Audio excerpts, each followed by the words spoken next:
Hello बच्चों, let's see the question. The question is hepatitis B and HIV are contacted through. तो यहाँ पे बोल रहा है कि जो हेपेटाइटिस बी है और जो एचआईवी है वो यहाँ पे किस तरह से कॉन्टैक्ट होते हैं। तो यहाँ पे अगर ऑप्शन ए में देखें तो लिखा है sharing use needles, option B is transfusion of contaminated blood, option C is transfer of infection from infected mother to child and option D is all of the above. यहाँ पे अगर हम लोग बात करें तो ये जो एचआईवी है और हेपेटाइटिस बी है, तो यहाँ पे बात करेंगे हेपेटाइटिस बी की एंड एचआईवी की। तो यहाँ पे जो एचआईवी है और हेपेटाइटिस बी है, ये दोनों ही यहाँ पे सेक्सुअली ट्रांसमिटेड इन्फेक्शंस होते हैं। यहाँ पे अगर हम लोग एचआईवी की बात करें तो ये जो एचआईवी होता है इट कॉजेज एड्स। यहाँ पे ये एड्स कॉज करता है। ये जो एड्स होता है इसको हम लोग बोलते हैं acquired immuno deficiency syndrome. It is acquired immuno deficiency syndrome. Deficiency syndrome जो होता है वो यहाँ पे फुल फॉर्म होता है एड्स का।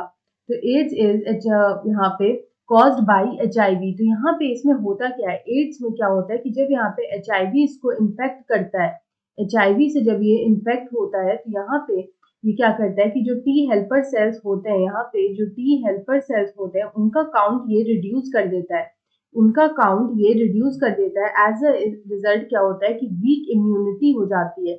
जो इन्फेक्टेड पर्सन होता है उसके यहाँ पे वीक इम्यूनिटी हो जाती है ऑफ द इन्फेक्टेड पर्सन। यहाँ पे उसका जो वीक इम्यूनिटी हो जाता है वो काफी ज्यादा इम्यून सिस्टम उसका वीक हो जाता है। अगर हम लोग यहाँ पे हेपेटाइटिस बी की बात करें तो हेपेटाइटिस बी जो होता है it is caused by a virus. यहाँ पे ये भी एक वायरस से ही कॉज होता है and it is called hepatitis B virus. उसको हम लोग बोलते हैं हेपेटाइटिस बी वायरस। ये जो दोनों ही एचआईवी और एड्स होते हैं, यानी कि ये जो एचआईवी जो यहाँ पे एड्स कॉज करता है और जो हेपेटाइटिस बी होता है, ये दोनों ही यहाँ पे सेक्सुअली ट्रांसमिटेड डिजीज होते हैं। तो हम लोग इनके बारे में लिख सकते हैं कि यहाँ पे जो हेपेटाइटिस बी होता है एंड जो एचआईवी इन्फेक्शन होता है, एचआईवी इन्फेक्शन जो होता है, they are contacted through body fluid और ब्लड। यहाँ पे जब बॉडी फ्लूइड का एक्सचेंज होता है during sexual intercourse, unprotected sexual intercourse, या फिर अगर ब्लड ट्रांसफ्यूजन होता है, तब यहाँ पे ये जो हेपेटाइटिस बी है और यहाँ पे ये जो एचआईवी है ये यहाँ पे इस तरह से फैलता है। तो यहाँ पे देखें तो ऑप्शन ए में दे रखा है कि sharing use needles which is correct, option B is transfusion of contaminated blood which is correct and transfer of infection from infected mother to the child. तो ये होता है थ्रू प्लेसेंटा। यहाँ पे हम लोग बोल सकते हैं कि प्लेसेंटा के थ्रू मदर टू फीटस, यहाँ पे through placenta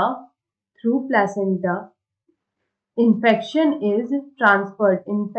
is transferred from mother to the fetus। infection is transferred।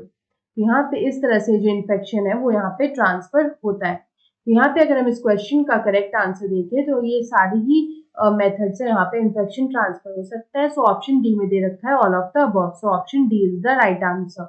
I hope you understood it well. Best of luck.